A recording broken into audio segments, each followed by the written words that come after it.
I am Narendra Kumar Sharma. I am teaching chapter number 1 for 8th class science.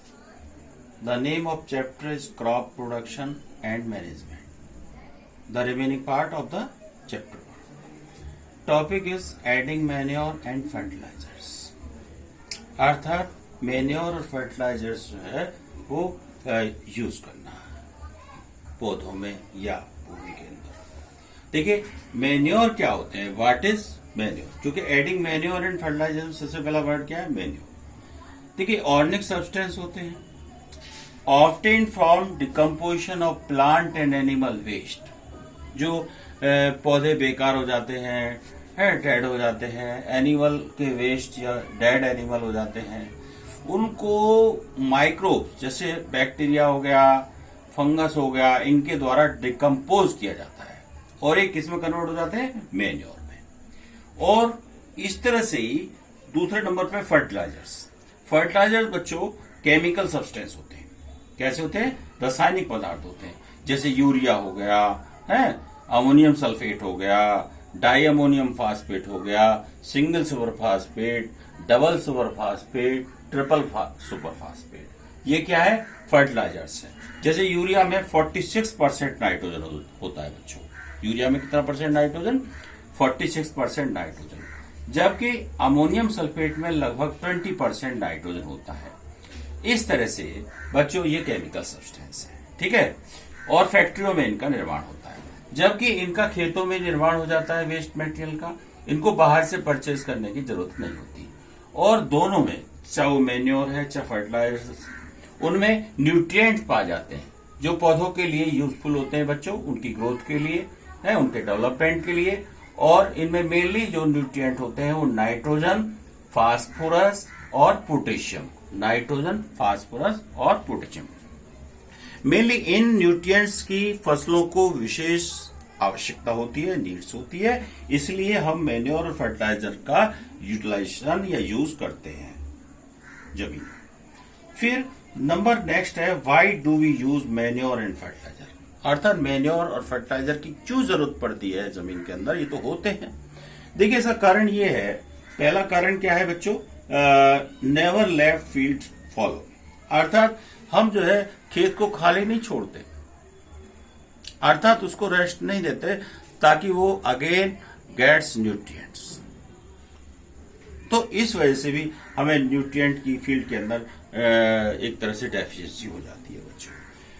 फिर next point है कि continuous growing crops, लगातार one after one, यानी continuously हम यदि फसल उगाते रहते हैं तो जमीन के अंदर अर्थात सॉइल के अंदर न्यूट्रिएंट डेफिशिएंसी हो जाती है, अर्थात नाइट्रोजन, फास्फोरस और पोटेशियम आदि की कमी हो जाती है। इन दोनों कारणों से जमीन को खाली ना छोड़ना है, इसे हिंदी में पड़ती छोड़ना कहते हैं, और लगातार फसलों का उगाना। इसकी वजह से जो न्यूट्रिएंट डेफिशिएंसी, पोषक तत्वों की भूमि में कमी हो जाती है, जिससे यदि हम आगे फर्दर क्रॉप प्रोडक्शन करेंगे तो उनसे प्रोडक्शन प्रॉपर हमें प्राप्त नहीं होगा। इसलिए फिर इसके लिए क्या करें, हम बाहर से इन न्यूट्रिएंट्स को दें, किसके रूप में, मैन्योर के रूप में और फर्टिलाइजर्स के रूप में। इसलिए मैन्योर या फर्टिलाइजर्स देने की आवश्यकता होती है। अब बात आती है, एक तरीके से एक सॉल्यूशन और भी होता है कि हम जमीन के अंदर लेग्यूमिनस प्लांट्स जरूर उगाएं। लेग्यूमिनस प्लांट्स जरूर उगाएं। ये क्या होते हैं बच्चों, जैसे पल्सेस क्रॉप्स, दाल वाली फसल है, जैसे अरहर हो गया, मूंग हो गया है, चना हो गया, यानी कि है इस तरह से पल्सेस क्रॉप, दाल वाली फसलें उगाएं। फिर फॉडर क्रॉप्स जैसे कि बरसीन, ये फॉडर क्रॉप्स है, पशुओं का चारा होता है। इन फसलों को उगाने से बच्चों क्या होगा, अब ये समझना बहुत ज्यादा जरूरी है कि बच्चों इन पौधों की जड़ों में नोडुल्स होते हैं। क्या होते हैं, नोडुल्स। नोडुल्स में यानी गांठ जैसी संरचना यहाँ पाई जाती है, और इस नोडुल्स में बैक्टीरिया होता है, राइजोबियम बैक्टीरिया। क्या नाम है इस बैक्टीरिया का, राइजोबियम बैक्टीरिया।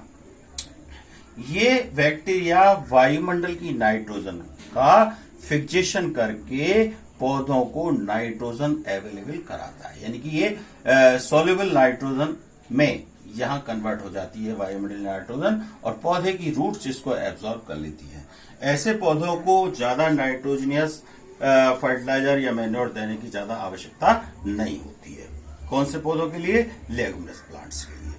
अब बात आती है कि ये तो एक राहत वाली बात हुई कि भाई न्यूट्रिएंट्स में यदि ये फसलें उगाएंगे तो हमें नाइट्रोजन ज्यादा देने की आवश्यकता नहीं है फील्ड में। अब क्या है differences between manure and fertilisers, अर्थात दोनों में क्या अंतर है, मैन्योर और फर्टिलाइजर्स में क्या अंतर है बच्चों। ये बड़ा मेन है, क्वेश्चन भी है एनसीईआरटी में क्वेश्चन। पहली बात तो ये है कि जो मैन्योर होते हैं वो ऑर्गेनिक सब्सटेंस होते हैं। क्या सब्सटेंस होते हैं? ऑर्गेनिक। जबकि फर्टिलाइजर्स कैसे होते हैं? इनऑर्गेनिक। फर्टिलाइजर इनऑर्गेनिक होते हैं। दूसरा पॉइंट है कि manure are prepared in the field, खेतों में ही तैयार कर लेते हैं, बाहर से किसान को खरीदने की आवश्यकता नहीं है।